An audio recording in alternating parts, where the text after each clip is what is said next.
Kevin Owens, Steen, and El Generico, Sami Zayn. Guys like 3.0 too, or like 3.0. Everrise. Yeah. Like, I mean, we all got starts sometimes, and you never know. But like the right video, the right marketing, the right public. Exactly. Sometimes people won't remember who wins or loses. Yeah. Like I always say, it's the moment. So if you put 1, 2, 3 moments in your match, then that's great, and that's what people will remember, and that's what. The last thing people could tell me, my first wrestling show, I fucking said, there it is. Right here. We'll see that together. You'll see that blood, just so you could see the fucking visual. So this is all real blood, folks. So it's just this is something too. This happened, and the moment right there, I was like, this is like a horror movie, This is like when Jason cuts off someone's arm or Freddy Krueger. I was like, this is cool. Yeah. It's hours later when I had the hospital gown and we were watching some wrestling at someone's house. We were chilling because we don't get hotels. We're just starting out and stuff in the States. And I started shaking, and I'm like, fuck, in life. So I'm naked, holding my package. That guy's Effie's kicking me. My ass is hitting Joey Ryan in the face, and Joey Ryan pushes my ass back out. I get again kicked in the stomach. My ass and we're just doing this really stupid, funny stuff. But that's what people. That's one of the times we can see that. This is the ECW. No, actually, it looks the same with that balcony. The same, right? This is the naked. He's propping me up. He's propping me up.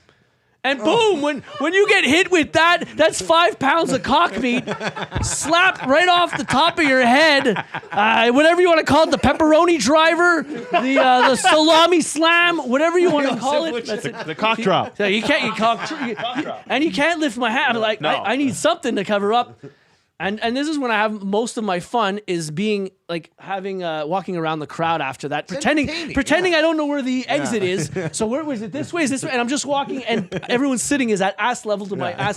So I'm facing, turning everyone, and that's one of my most fun things to do that for 5 minutes. Amazing, like I'm almost at the curtain. No, wait, they're still cheering for me. Yeah, and I walk around with my ass out. Yeah, you got to eat it up.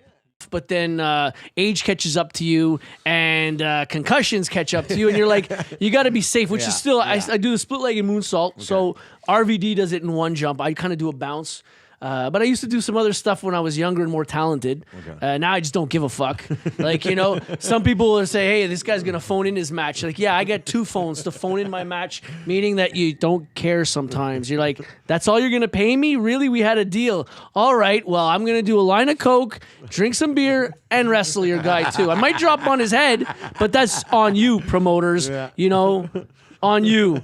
You got to pay the green if you want to see the red. That's another rule of thumb. It's GNW, the federation. Great North Wrestling. Yeah, Great North where Wrestling. He'd always have an old school guy in there, sometimes 2. So it was really fun locker rooms. That's where I got to wrestle a lot of the legends in wrestling. Wrestling Honky Tonk Man there twice. But he was so we're talking backstage at one point, and he's just wearing a fucking G-string before he puts on his trunk.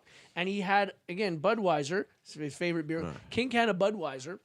And even when I told my buddies, I said, you want to come meet Honky Tonk Man? You each get a King Can of Budweiser, and you can come right backstage. That's cool. And that's how they got to meet him. So he's talking to me. We're talking about stuff. He finishes his King Can, puts it down. We're standing in the middle of the room.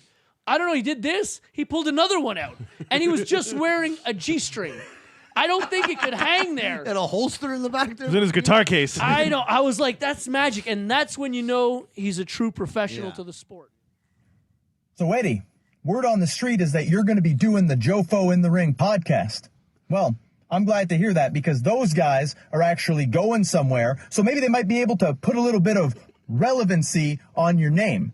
Because the fact is, you haven't been relevant in at least the last 10 years, and that's probably all you're going to talk about. So let me give you some advice. Maybe you should tell them about me and you and our history, because when we were in the ring and I was beating you within an inch of your life, that was the last time you had any relevance. So I know that I set the bar pretty high as the first guest on this show. Clearly, the bottom of the barrel has been scraped to have you on there.